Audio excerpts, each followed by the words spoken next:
আছে সবাই? সবাইকে ওয়েলকাম আমার ASK চ্যানেলে তরফ থেকে সবাইকে অনেক ভালোবাসা, অনেক শুভেচ্ছা জানিয়ে আজকে ব্লগটা শুরু করলাম। দেখতে থাকো। এখন ঘড়ির কাঁটা বাজে 7:30, বৃহস্পতিবার। অনেক ভালোবাসা আমার তরফ থেকে তোমাদের সবার জন্য। চলো, চা বসিয়েছি, চা খেতে হবে তো বলো।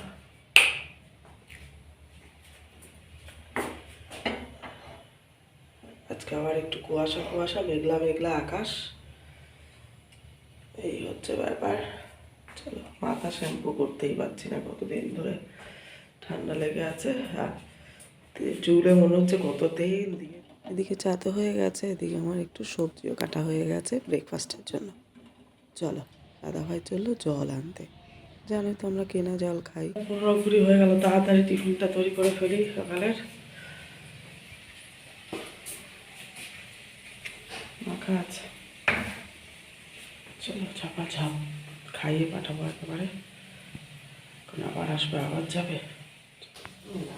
বেলুন চাকি রাখার নিচে আমি এরকম ডাস্টার দিতে নিই, যাতে আমার স্ল্যাবসটা নষ্ট না হয়, স্ল্যাবে আটা না পড়ে।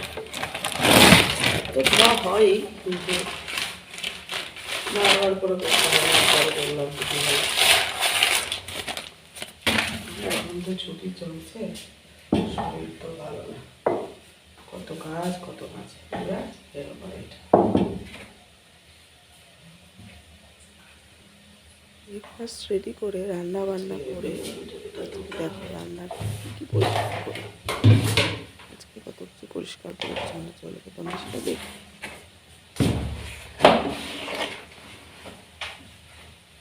যারা যারা ভিডিও দেখে কমেন্ট করছো, প্রত্যেককে অনেক অনেক ভালোবাসা, অনেক ধন্যবাদ আমার তরফ থেকে। আর এখন তো দেখছি নতুন নতুন অনেকেই বন্ধু করছে, ভিডিও দেখে তাদের বন্ধুত্বটা কেটেও যাচ্ছে। আবার অনেকে যেই ব্যাগ পেয়ে যাচ্ছ তারাও কেটে দিচ্ছ। এটা করো না প্লিজ, এটা করলে কিন্তু কারোই ভালো হয় না। কারণ প্রত্যেক দিন থেকে 2-3টে এগিয়ে যাচ্ছে, আবার 2-3টে পিছিয়েও যাচ্ছে, তাই না? নতুন বন্ধুদের উদ্দেশ্যে বলছি, তোমরা কী করবে বলো তো? কমিউনিটিতে লেটার দেবে। বন্ধুত্ব করতে হলে কমিউনিটিতে লেটার দেবে। ভিডিও কমেন্ট করো বা অন্য কোনো কমেন্ট করো, কোনো অসুবিধা নেই। কিন্তু ভিডিও দেখে বন্ধুত্ব করো না, ওটা থাকে না।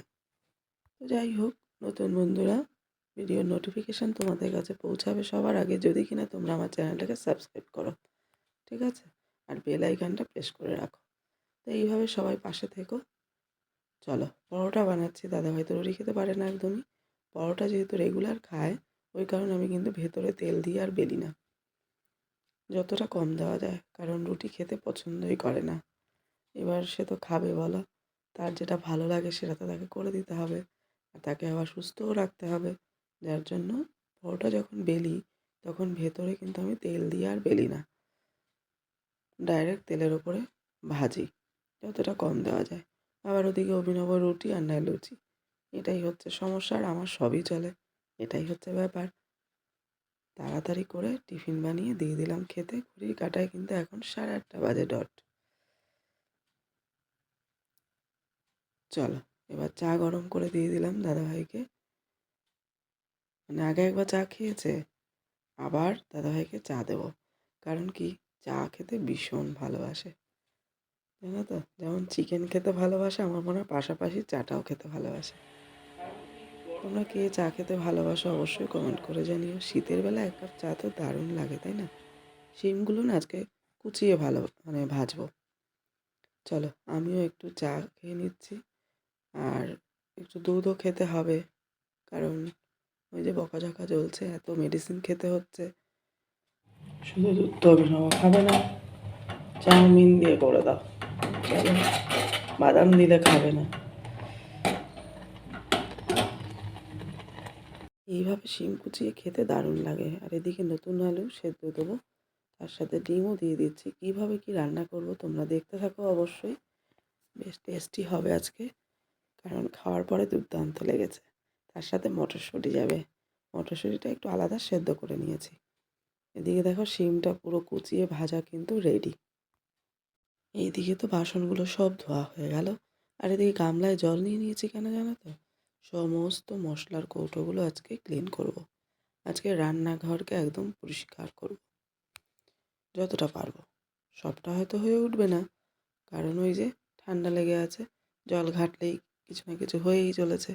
কারোর ভালো লাগে একটা না একটা কিছু হতেই থাকলে বলো? ওই জন্য একটু সাবধানে থেকে যতটা করা যায় ততটাই আজকে ক্লিন করব। মশলার কৌটোগুলো তো আগেই করতে হবে, কারণ পুরো চিটচিটে হয়ে গেছে। কদিন অন্তর অন্তরই আমার এগুলো পরিষ্কার না করলে ভালোই লাগে না, কারণ প্রতি মাসে তো সব সময় এগুলো পুরোপুরি মানে ফাঁকা হয় না। মশলা ঢালার আগে সব সময় কিন্তু পুরো ফাঁকা হয় না, যার জন্য ভেতরটা পরিষ্কার করা প্রতি মাসে সম্ভব হয় না। তো এই মাসে সেরকমই বাইরেটাও আমি কদিন লেট করলাম, যেহেতু শরীরটাও ভালো ছিল না, এখনও ভালো নেই। জানি সামনে যখন পরিষ্কার করবই, সেলফটা তো এই গেল মাসে অক্টোবরের শেষের দিকে মনে হয় আমি পরিষ্কার করলাম, তখন জল ছিল বাড়িতে চারপাশে। তো যাই হোক, এখন এই মশলার কৌটোগুলো পরিষ্কার করছি। আর পরে যখন গুছিয়েছিলাম তখনও কিন্তু বেশ ভালো লাগছিল ধরতে, জানো, একদম পরিষ্কার, কোনো চিটচিটে ভাব নেই। কারণ রান্নাঘরে যতই এগজস্ট থাকুক না কেন, কিছু না কিছু গিয়ে কিন্তু উড়ে উড়ে পড়ে, তেল চিটে হয়ে যায় মশলার কৌটোগুলো বিশেষ করে। আর আমার শাশুড়ি মাকে দেখতাম যে কৌটোগুলো ব্যবহার করতে হবে না এই মুহূর্তে, সেগুলোকে ধুয়ে প্লাস্টিক মুড়িয়ে রেখে দিতেন যাতে তেল চিটে ভাবটা না হয়। তা আমিও সেরকমই করি, যেটা ব্যবহার এই মুহূর্তে লাগে না সেটা প্লাস্টিক ভরে রেখে দিই। চলো, আজকে রান্না হচ্ছে ডিম দিয়ে আলুর দম কষা। দারুণ হয়েছিল খেতে। একদিকে ছেলে আর একদিকে দাদাভাই দুজনেই বলছে আজকে চিকেন রান্না হচ্ছে নাকি। আমি কোথা থেকে, কারণ বলছে দারুণ একটা স্মেল হচ্ছে চিকেন চিকেন। বললাম না না, কোনো চিকেনই না, আজকে ডিম দিয়ে নতুন আলু দিয়ে কষা, ডিম কষা হচ্ছে। দারুণ খেতে হয়েছে। সব মশলা কৌটোগুলো বার করে ফেললাম, ওখানে দিলাম, এটা বাইরে দিতে হবে, দরকার না, সম্ভব না। সব বালতি মগগুলো পরিষ্কার করে ভেতরে বাথরুম, দুটো বালতি মগ, এগুলো বাইরে ব্যবহার করা হয়। সেট করে নিয়ে আসলাম, জলটা পুরো শুকায়নি এখনো, শুকাক। আর ওইদিকে সব রয়েছে। চলো বন্ধুরা, এই যে ঝাড়পোছ দেওয়া কাজ কি আর শেষ হয় বলো? চারিপাশ শুধু পরিষ্কার করো পরিষ্কার করো, তা না হলে নিজের তো ভালো লাগেই না। আর নোংরা আবর্জনার মধ্যে থাকতেও ভালো লাগে না, সত্যি কথা বলতে। সকালবেলা একবার বাসি ঝাড় দেওয়া হয়, রান্না বান্না হয়ে গেলে তারপরে আবার পরিষ্কার করা হয়। চলো এবার স্নানে যাওয়ার পালা। সমস্ত কিছুই হয়ে গেছে পরিষ্কার করা আজকের মতো, আবার কালকে। বাবা, আজকে খেয়ে উঠতে উঠতে 3:10 হয়ে গেল। মাথাটা একটু শ্যাম্পু করলাম, চিটচিটে হয়ে গেল।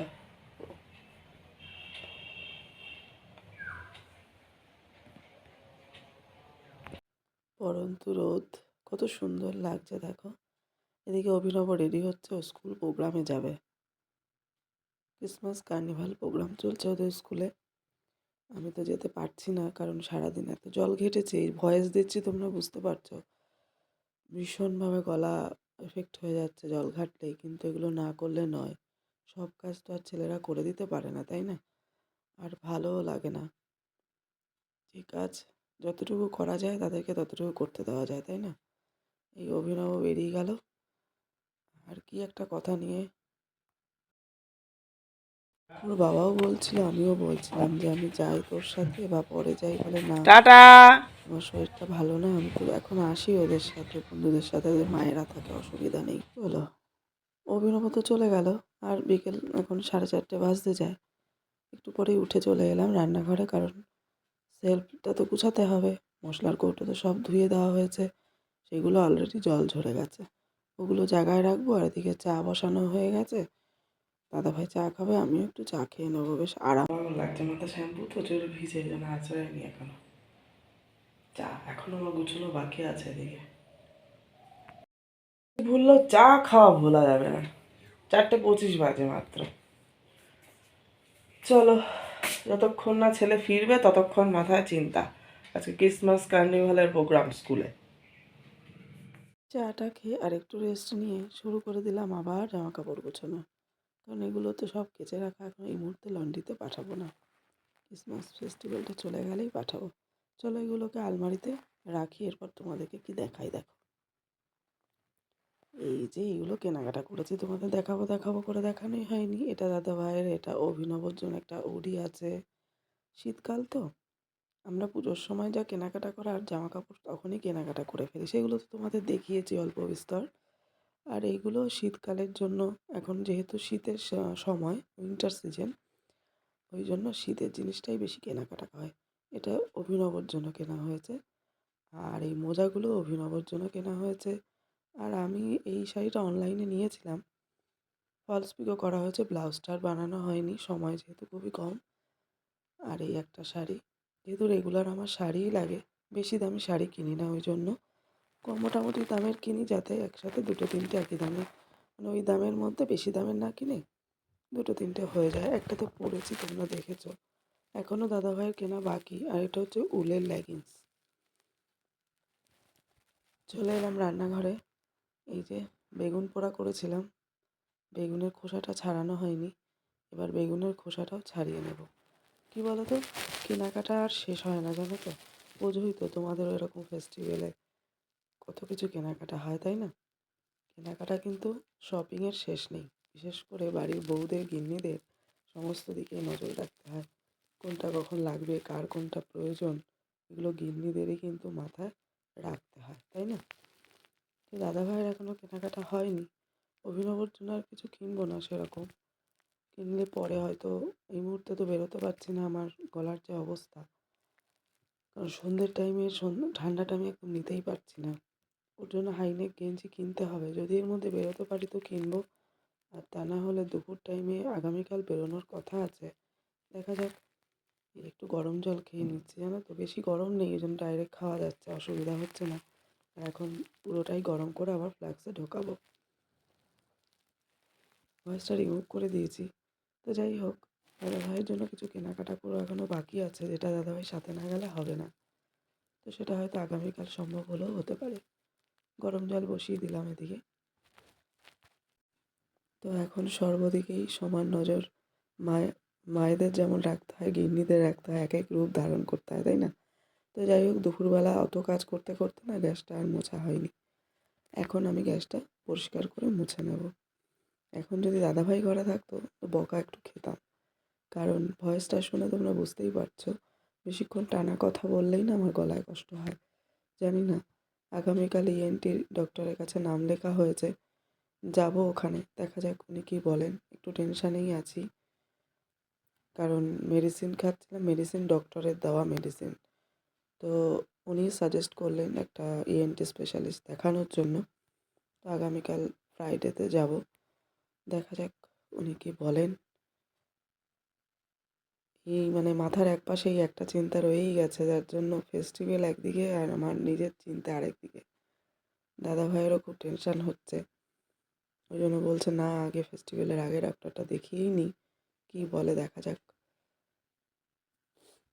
আগে আগে যদি না দেখানো হয়, যে কোনো জিনিস ক্রনিক হয়ে গেলে কিন্তু সারানো খুব মুশকিল হয়ে যায়, তাই না? তো যাই হোক, টেনশান তো আছেই, একই কথা বলছি, কারণ সত্যিই খুব ভয়ে আছি। 1 মাসের মধ্যেই দুবার দুবার এরকম অ্যান্টিবায়োটিক খাওয়াটা তো ঠিক না, না? তো যাই হোক, বাড়ি থেকেও ভাই, দাদা, মা ওরা বলছে যে ইএনটিটা তাড়াতাড়ি দেখাতে। চলো, এদিকে আমার সব ক্লিন করা হয়ে গেল, সমস্ত কিছু পরিষ্কার করে নিলাম, গুছিয়ে নিলাম, এদিকে ইন্ডাকশানও ঢাকা হয়ে গেল। চলো, ভিডিওটা এখানে শেষ করছি। সবাই ভালো থেকো, সুস্থ থেকো, সচেতন থেকো। Tata, bye bye. সকলকে অনেক ভালোবাসা। আবার দেখা হচ্ছে নতুন একটা ভিডিওর সাথে।